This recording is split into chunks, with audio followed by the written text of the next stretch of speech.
comme les vainqueurs n'abandonnent jamais, je vais partir du principe que ce n'est pas impossible. D'accord? Victor Noumouam s'est dit, les vainqueurs n'abandonnent jamais. C'est une belle citation. Un hymne à la persévérance dont découle un certain nombre de leçons. Et vous avez à peu près toutes les leçons sur ce mur. Je me suis amusé à lire tout à l'heure quand j'étais assis. Il y a à peu près toutes les leçons. Merci.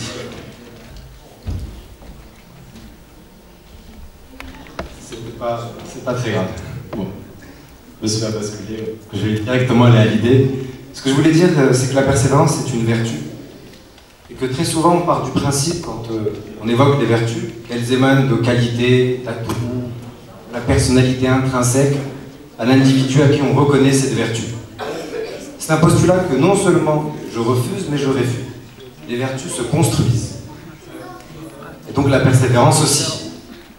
C'est le premier message que je voulais faire passer. C'est que votre capacité à atteindre vos objectifs ne dépend que de vous. Ensuite, du reste.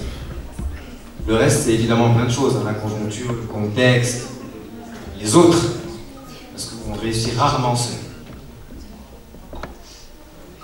Alors vous aurez remarqué que j'utilise le terme objectif.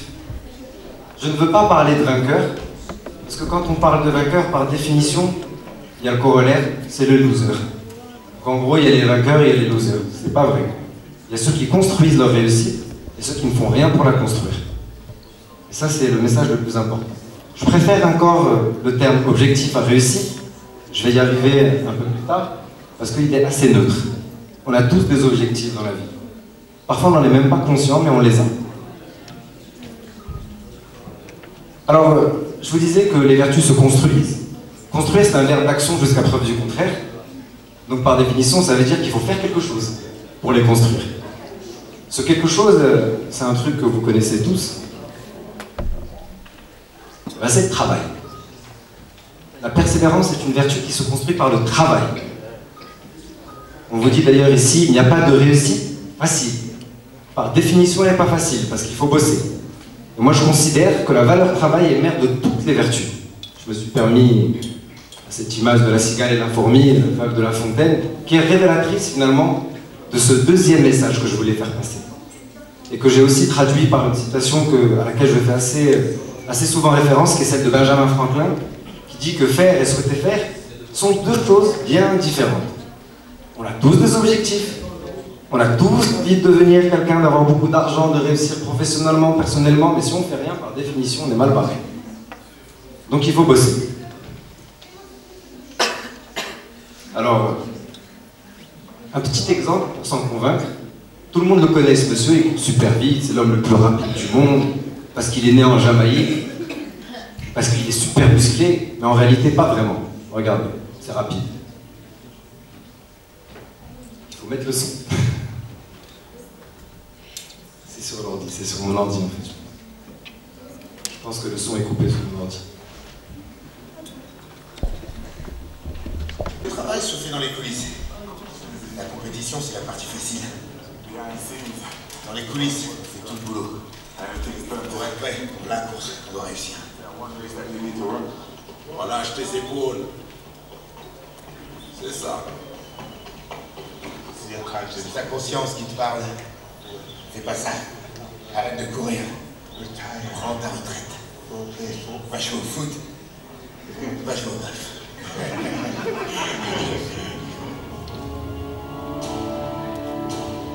Alors, on n'entendait pas très bien, mais grosso modo, ce qu'il disait, c'est que la compétition, c'est la partie la plus facile de son job. La partie la plus dure, c'est celle que personne ne voit. C'est quand il court, et court, et court, et court, lève de la fonte, du poids, il s'entraîne, il bosse, il travaille. Puis derrière, il gagne les médailles d'or, les records du monde, et tous les millions d'euros qui vont avec.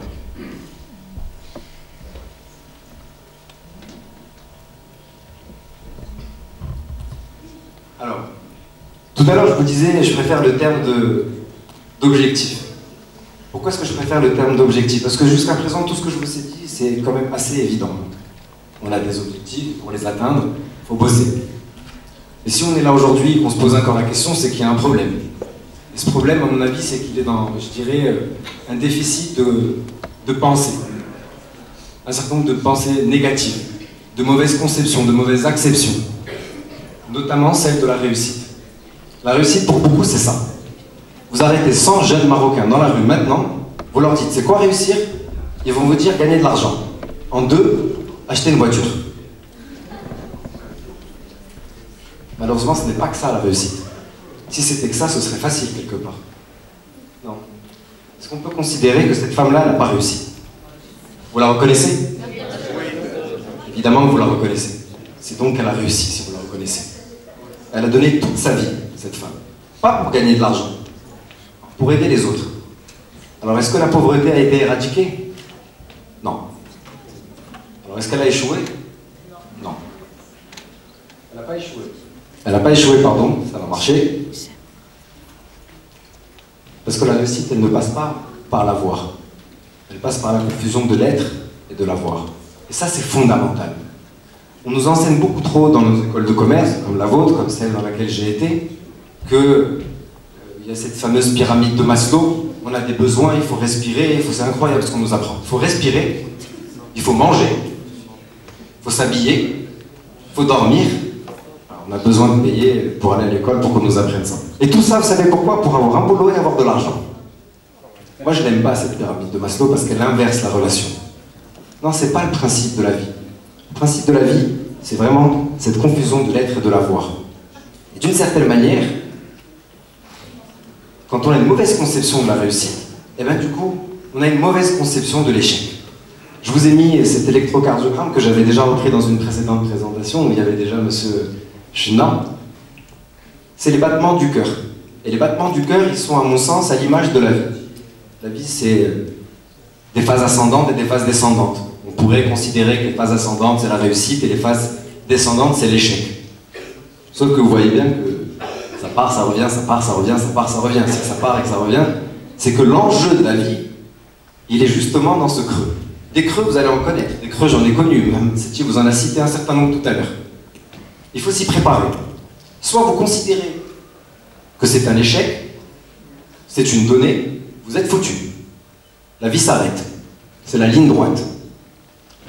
L'échec, c'est bien l'abandon. Et c'est pour ça qu'on vous dit, les vainqueurs n'abandonnent jamais. On ne vous dit pas, les vainqueurs aboutissent toujours. On vous dit, ils n'abandonnent jamais. Et l'abandon, c'est l'échec.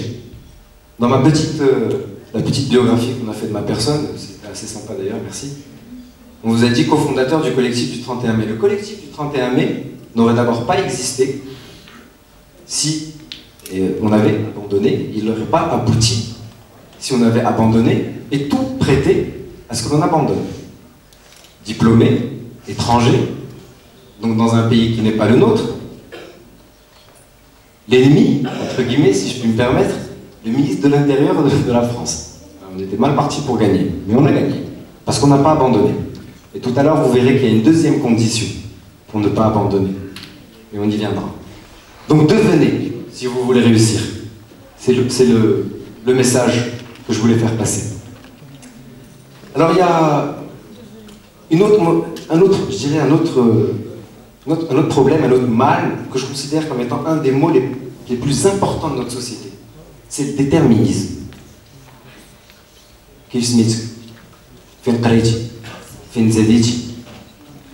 Alors moi je m'appelle Seti, il s'appelle Seti, il a fait la mission, classe prépa, HEC, il peut que réussir, évidemment.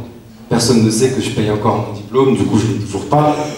C'est qu'avant d'intégrer HEC, j'étais un élève moyen que j'ai dû bûcher et travailler.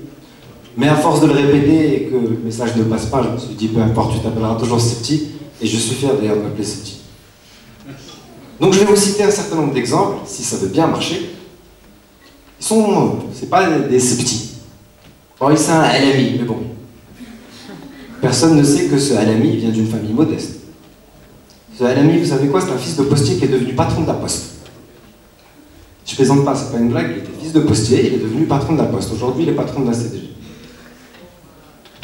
Elle, c'est Fadela Al-Gadi. Ah, je suis avec lui. Fadela Al-Gadi. Fadela Al-Gadi, c'est une fille, famille modeste, salée.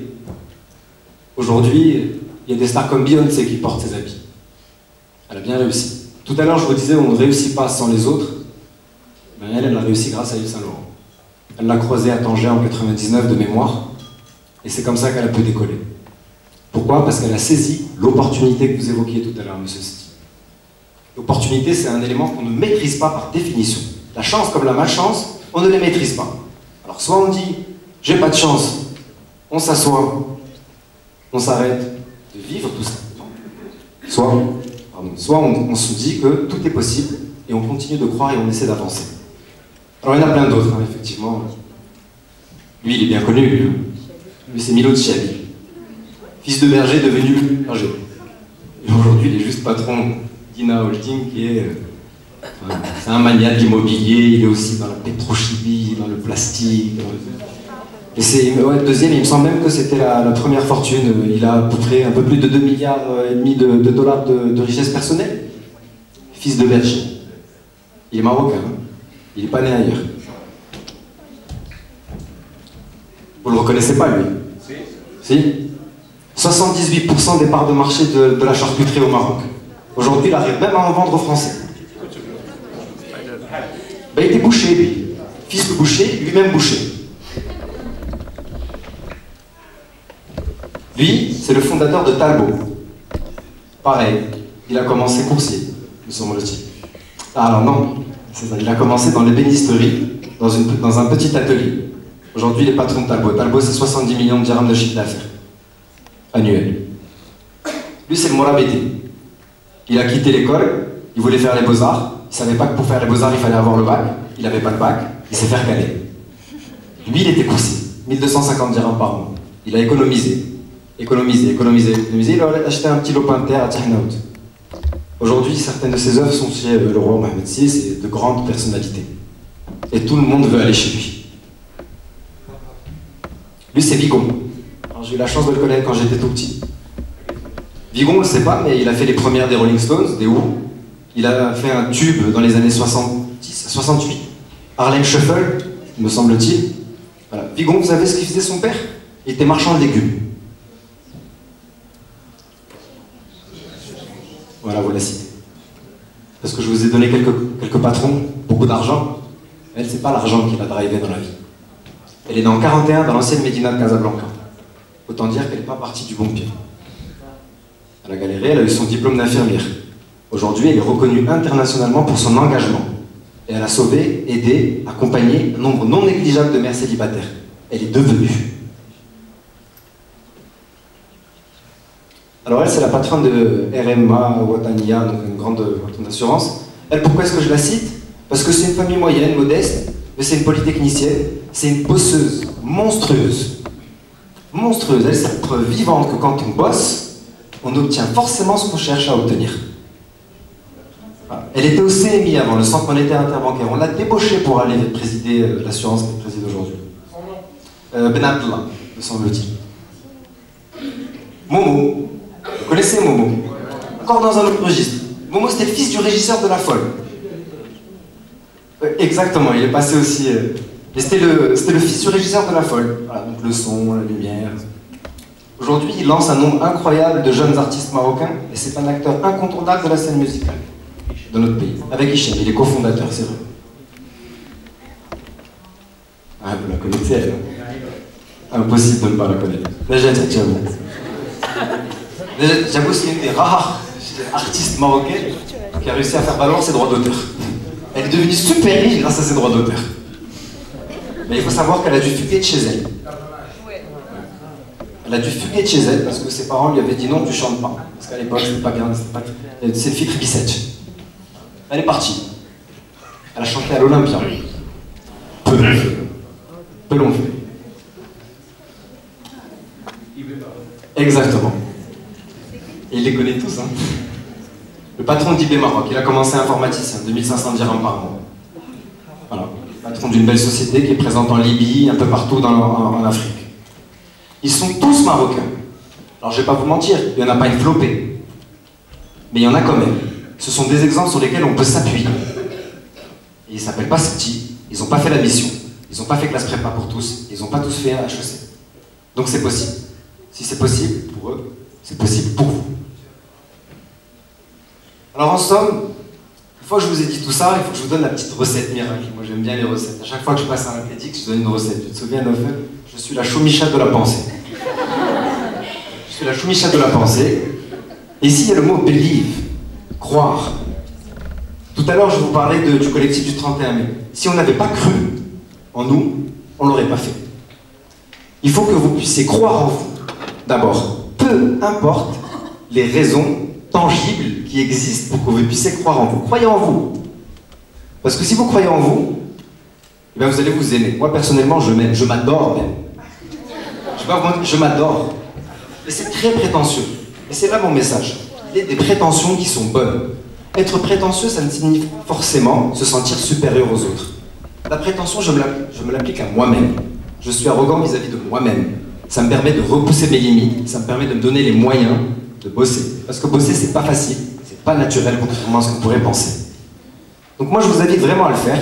Et pour tout vous dire, c'est pas une blague. Il m'est arrivé, quand j'étais en classe prépa, que j'avais ça à parcourir, à mettre devant le miroir, dire « Tu vas tout défoncer, t'es super beau, t'es super grand, t'es super fort, et t'es le meilleur. » Bon, j'ai raté les concours, mais je les ai repassés, et je les ai réussis. Parce que l'opportunité m'était donnée de repasser les concours. Saisissez toutes les opportunités qui vous sont données. C'est ce que j'appelle la prétention constructive. Alors attention, il faut rester humble avec les autres. La prétention vis-à-vis de vous-même, juste vous-même. Parce que c'est le seul moyen de devenir tous ceux que je vous ai cités. De devenir celui que vous voulez devenir. Lors d'un précédent éthique, je m'amusais, je disais à la question « Qui vous inspire ?», j'avais répondu « Celui que je veux devenir ». Pas Milouchi Ali, pas Najat Tchabou, surtout pas Najat Tchabou. Ça va marcher. Et là, vous aurez gagné. Ce n'est qu'à ce moment-là que vous aurez gagné. Je vais finir tout de suite. Vous connaissez la chanson là, quand on est dans un stade, ça se passe pas bien, un stade de foot. Wanodo, nodo. On va dire nodo mai. On va dire neo mai. Wanodo, nodo. Wanodo, tredmo. Wanodo, nodo. Wanodo, tredmo. Neo mai. Wanodo, nodo. Wanodo, tredmo. Wanodo, nodo. Wanodo, tredmo. Encore merci pour votre attention. Merci Nabil. Encore une fois, Nabil Souti.